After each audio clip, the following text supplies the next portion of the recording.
ഹിന്ദു എന്നതൊരു മതമല്ല, അതൊരു വിശ്വാസവുമല്ല. നമ്മൾ വിശ്വസിച്ച് പോരുന്ന ചരിത്രത്തിലെ ഏറ്റവും വലിയ പച്ചക്കള്ളമാണ് അത് എന്ന് ഞാൻ പറഞ്ഞാൽ നിങ്ങൾ വിശ്വസിക്കുമോ? ദേഷ്യമൊന്നും തോന്നല്ലേ? കേൾക്കുമ്പോൾ നെറ്റിച്ചൊളിക്കാൻ വരട്ടെ. നമ്മൾ ഇതുവരെ തിരിച്ചറിയാതെ പോയ ഒരു പരമമായ സത്യത്തിൻ്റെ മൂടുപടം അഴിക്കാനാണ് ഇന്നത്തെ ഈ വീഡിയോ. ദൈവങ്ങൾക്കായി യുദ്ധം ചെയ്യാൻ പഠിപ്പിക്കാത്ത, കല്ലിലും മരത്തിലും ദൈവത്തെ കാണാൻ പഠിപ്പിച്ച ഈ അറിവിൻ്റെ മഹാസമുദ്രം രൂപപ്പെട്ട കഥ അറിയണം. നമുക്കൊരു വലിയ ടൈം ട്രാവൽ ചെയ്തു നോക്കാം. ഇന്നേക്ക് ഏകദേശം 5000-ലധികം വർഷങ്ങൾക്ക് പുറകിലേക്ക്.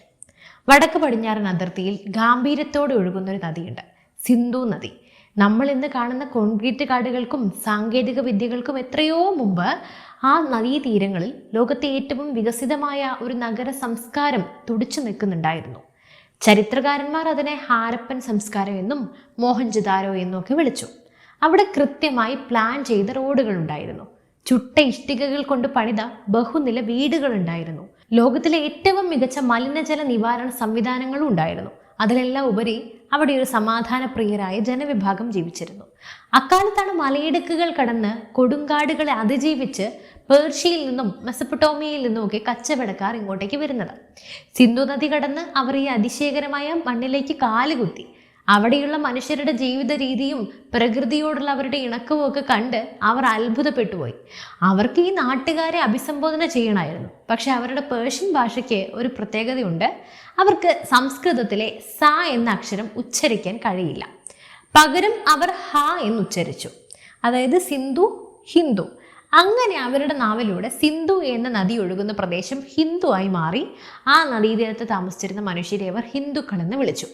ഇനി ഒന്ന് ആലോചിച്ച് നോക്കൂ. നമ്മുടെ ഇതിഹാസമായ മഹാഭാരതത്തിലോ രാമായണത്തിലോ പുണ്യഗ്രന്ഥമായ ഭഗവത്ഗീതയിലോ 4 വേദങ്ങളിലോ തിരഞ്ഞാൽ നിങ്ങൾക്ക് ഹിന്ദു എന്ന വാക്ക് കണ്ടെത്താൻ കഴിയില്ല. കാരണം ആ വാക്ക് ജനിക്കുന്നതിനും എത്രയോ മുമ്പേ ഇവിടെ ഒരു സംസ്കാരം ജനിച്ചിരുന്നു. വിദേശികൾ നമുക്ക് ചാർത്തി തന്ന ഒരു വിലാസമായിരുന്നു പിന്നീട് ലോകം ഏറ്റുപിടിച്ച ഹിന്ദു എന്ന പേര്. അങ്ങനെയാണെങ്കിൽ ഇവിടെ നിലനിന്നിരുന്ന ആ യഥാർത്ഥ സംഗതി എന്താണ്? അതിനെ നമ്മുടെ പൂർവികർ വിളിച്ചത് സനാതന ധർമ്മം എന്നാണ്. എന്താണ് ഇതിൻ്റെ അർത്ഥം? സനാതനം എന്നാൽ ആദിയോ അന്തമോ ഇല്ലാത്തത്, കാലത്തെ അതിജീവിക്കുന്നത് എന്നാണ് അർത്ഥം. ധർമ്മം എന്നാൽ വെറുമൊരു മതപരമായ ആചാരമല്ല, പ്രപഞ്ചത്തിന്റെ സമതുലിതാവസ്ഥ കാത്തു സൂക്ഷിക്കുന്ന ശാസ്ത്രീയമായ ജീവിത രീതിയാണ്. നമുക്ക് ചുറ്റുമുള്ള പ്രമുഖ മതങ്ങളെല്ലാം അതിനെല്ലാം കൃത്യമായൊരു ഘടനയുണ്ട്. അതൊരു പിരമിഡ് പോലെയാണ്. അതിൻ്റെ മുകളിൽ ഒരൊറ്റ ദൈവം കാണും. ആ ദൈവം പ്രവാചകനിലൂടെ ഭൂമിയിലേക്ക് ഒരു വിശുദ്ധ ഗ്രന്ഥം നൽകും. ആ പുസ്തകത്തിൽ എഴുതിയിരിക്കുന്ന നിയമങ്ങൾ നമ്മൾ വിശ്വസിക്കണം, ചോദ്യം ചെയ്യാൻ പാടില്ല. അങ്ങനെ ഒരു രീതിയുണ്ടല്ലോ. എന്നാൽ സനാതനധർമ്മം എന്ന് പറയുമ്പോൾ അതിനൊരു പിരമിഡല്ല, അതൊരു വലിയ വടവൃക്ഷമാണ്. അതിൻ്റെ വേരുകൾ ഇങ്ങനെ പല ദിശകളിലേക്ക് ഇങ്ങനെ പരന്നു കിടക്കുകയാണ്. ഇതിനൊരു സ്ഥാപകനുമില്ല. ഇന്ന വ്യക്തിയാണ് ഇത് തുടങ്ങിയത് എന്ന് പറയാൻ ആരുമില്ല. ഇതിനൊരു പരമാധികാരിയായി പോപ്പോ ഖലീഫയോ അങ്ങനെ ആരുമില്ല. ഇത് മാത്രം വിശ്വസിച്ചാൽ മതി, മറ്റു പുസ്തകങ്ങൾ തെറ്റാണ് എന്ന് ശാഠ്യം പിടിക്കുന്ന ഒരു പുസ്തകവും ഇല്ല. ചോദ്യങ്ങൾ ചോദിക്കാൻ ഇവിടെ പൂർണ്ണ അനുവാദമുണ്ട്. നിങ്ങൾക്ക് ദൈവമുണ്ടെന്ന് വേണമെങ്കിൽ വിശ്വസിക്കാം, ഇല്ലെന്നും വേണമെങ്കിൽ വിശ്വസിക്കാം. അതൊക്കെ നിങ്ങളുടെ ഇഷ്ടം, നിങ്ങളുടെ ഇഷ്ടത്തിന് വിട്ടു തന്നിരിക്കുന്നു. പ്രകൃതിയെ ആരാധിക്കാം, അല്ലെങ്കിൽ ഒന്നിനെയും ആരാധിക്കാതിരിക്കാം. ഇതിനെല്ലാം ഒരേപോലെ ഇടമുള്ള ഒരു വലിയ പരീക്ഷണശാലയാണ് സനാതനധർമ്മം. അതുകൊണ്ടാണ് ഇതൊരു മതം എന്ന ഇടുങ്ങിയ ചട്ടക്കൂടിൽ ഒതുങ്ങാത്തത്. നമുക്കിതിൻ്റെ ഭൗതികമായ പരിണാമത്തിൻ്റെ കഥയിലേക്കൊന്ന് പോയാലോ? ഇത് പെട്ടെന്നൊരു ദിവസം ആകാശത്ത് നിന്നോ ഇങ്ങനെ പൊട്ടിമുളച്ചതല്ല. 10,000-കണക്കിന് വർഷങ്ങളായി ലക്ഷക്കണക്കിന് മനുഷ്യരുടെ ചിന്തകളിലൂടെ രൂപപ്പെട്ടതാണ്. ആദ്യകാലത്ത് മനുഷ്യൻ കാട്ടിൽ ജീവിക്കുമ്പോൾ പ്രകൃതിയെ ഭയപ്പെട്ട ഒരു സമയമുണ്ട്. ഇടിയും മിന്നലും പേമാരിയും കൊടുങ്കാറ്റും വരുമ്പോൾ അവർ ഇങ്ങനെ പ്രാർത്ഥിക്കും. അങ്ങനെയാണ് ആദ്യത്തെ വേദമായ ഋഗ്വേദം ഉണ്ടാകുന്നത്. അവർ പ്രകൃതി ശക്തികളെ ദേവന്മാരായി കണ്ടു. അഗ്നി, വരുണൻ, ഇന്ദ്രൻ, വായു അവർക്കായി യജ്ഞങ്ങൾ നടത്തി, സ്തുതികൾ പാടി. എന്നാൽ ഇങ്ങനെ കാലം കടന്നുപോയി.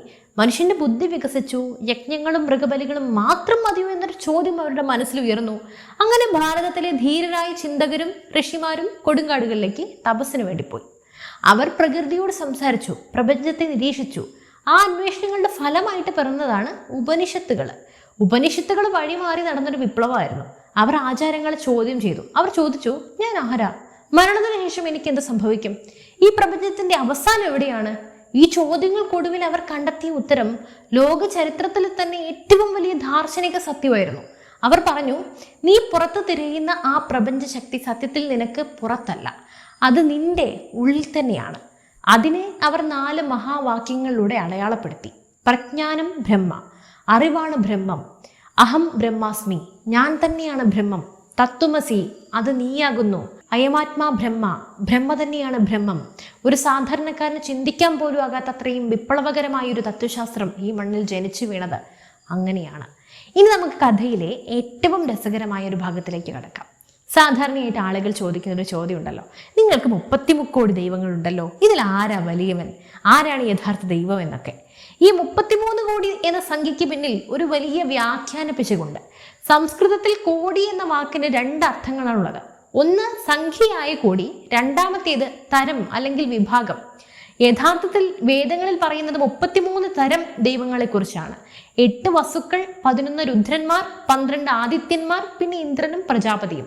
എന്നാൽ കാലക്രമത്തിൽ ഇത് 33 കോടി ദൈവങ്ങളായി മാറി. ശരി, അങ്ങനെയാണെങ്കിൽ ആരാണ് ഇതിൽ യഥാർത്ഥ ദൈവം? ഋഗ്വേദത്തിൽ ഇതിനൊരു വ്യക്തമായിട്ടുള്ള ഉത്തരവുണ്ട്.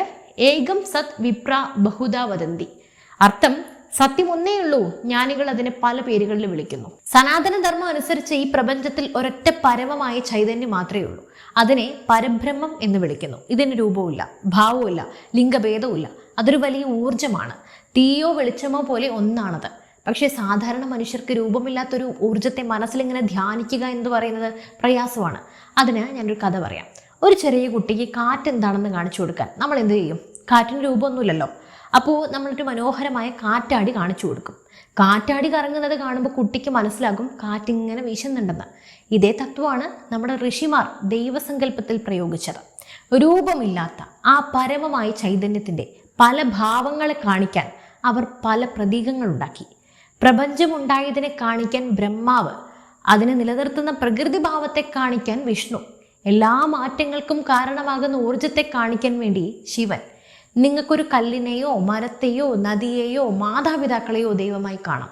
കാരണം ഈ പ്രപഞ്ചത്തിലെ എല്ലാ കണികയിലും ആ പരമാത്മാവ് അടങ്ങിയിരിക്കുന്നു. ചുരുക്കി പറഞ്ഞാൽ ഹിന്ദു മതം പറയുന്നത് ദൈവം മാത്രമേ ഉള്ളൂ എന്നാണ്, അല്ലാതെ ഒരു ദൈവം മാത്രമേ ഉള്ളൂ എന്നല്ല. ഹിന്ദു ഒരു മതമല്ല, അത് വേറൊരു കാര്യം. എന്തായാലും വേദങ്ങളിലെയും ഉപനിഷത്തുകളിലെയും ഈ വലിയ തത്വചിന്തകൾ സാധാരണക്കാർക്ക് എങ്ങനെ മനസ്സിലാകും? എല്ലാവരും വലിയ പണ്ഡിതന്മാരൊന്നും അല്ലല്ലോ. അവിടെയാണ് വ്യാസനും വാൽമീകിയും പോലെയുള്ള മഹർഷിമാർ കഥകളുടെ ലോകം തുറന്നത്. അവർ പുരാണങ്ങളും ഇതിഹാസങ്ങളും രചിച്ചു. രാമായണത്തിലൂടെ അവർ ഒരു മനുഷ്യൻ തൻ്റെ ജീവിതത്തിൽ പാലിക്കേണ്ട മര്യാദകളും ധർമ്മവും എന്താണെന്ന് കാണിച്ചു തന്നു. ശ്രീരാമനിലൂടെ മഹാഭാരതത്തിലൂടെ മനുഷ്യൻ്റെ മനസ്സിൻ്റെ സങ്കീർണതകളും അധികാരത്തോടുള്ള ആർത്തിയും നന്മ തിന്മകളുടെ പോരാട്ടവും കാണിച്ചു തന്നു. അതിൻ്റെ മധ്യത്തിൽ വെച്ചാണ് ഗീതോപദേശം ഉണ്ടാകുന്നത്. ഈ കഥകളിലെല്ലാം പറയുന്ന ഒരേയൊരു കാര്യമേ ഉള്ളൂ, ജീവിതത്തിൽ പ്രതിസന്ധികൾ ഉണ്ടാകുമ്പോൾ നിന്റെ മനസ്സിൽ നന്മയെ മുറുകെ പിടിക്കുക. അതാണ് നിന്റെ ധർമ്മം. ഹൈന്ദവ ചിന്തയുടെ ഏറ്റവും വലിയ പ്രായോഗിക വശം എന്താണെന്ന് ചോദിച്ചാൽ അത് കർമ്മഫലമാണ്. ഇവിടെ നമ്മളെ നിയന്ത്രിക്കുന്നത് ദൈവത്തിൻ്റെ കോപമല്ല, മറിച്ച് നമ്മുടെ സ്വന്തം പ്രവൃത്തികളാണ്. കർമ്മം എന്നത് വളരെ ലളിതമായിട്ട് സിമ്പിളായിട്ട് പറഞ്ഞ ഒരു ബാങ്ക് അക്കൗണ്ട് പോലെയാണ്. നീ ചെയ്യുന്ന നല്ല കാര്യങ്ങൾ നിന്റെ അക്കൗണ്ടിൽ ക്രെഡിറ്റ് ചെയ്യും, ചീത്ത കാര്യങ്ങൾ ഡെബിറ്റ് ചെയ്യും. നീ എന്ത് വിതയ്ക്കുന്നോ അത് നീ കൊയ്യും. അതൊരു പ്രകൃതി നിയമമാണ്. ഇതിൽ നിന്ന് ദൈവത്തിന് പോലും നിന്നെ രക്ഷിക്കാൻ സാധിക്കില്ല.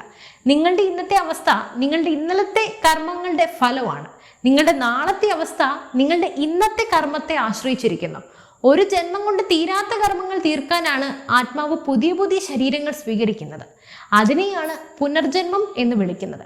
ഒടുവിൽ എല്ലാ കർമ്മങ്ങളും തീർന്ന് ആത്മാവ് പരമാത്മാവിൽ ലയിക്കുന്ന അവസ്ഥയെ നമ്മൾ മോക്ഷം എന്ന് വിളിക്കുന്നു. കാലത്തിന്റെ ഒഴുക്കിൽ ജാതി വ്യവസ്ഥകളും അനാചാരങ്ങളും പോലെയൊക്കെയുള്ള പല മാലിന്യങ്ങളും ഈ വലിയ സംസ്കാരത്തിൽ വന്നു ചേർന്നിട്ടുണ്ടാകാം.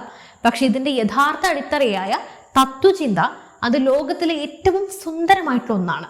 ഈ യാഥാർത്ഥ്യം നിങ്ങളുടെ ചിന്തകളെ മാറ്റിമറിച്ചോ സ്വാധീനിച്ചോ? എന്തായാലും ഞാൻ പറഞ്ഞതിൽ എന്തെങ്കിലും അഭിപ്രായ വ്യത്യാസങ്ങൾ ഉണ്ടെങ്കിൽ കമൻറ്റ് ചെയ്യും, സംശയങ്ങളുണ്ടെങ്കിലും കമൻറ്റ് ചെയ്യും.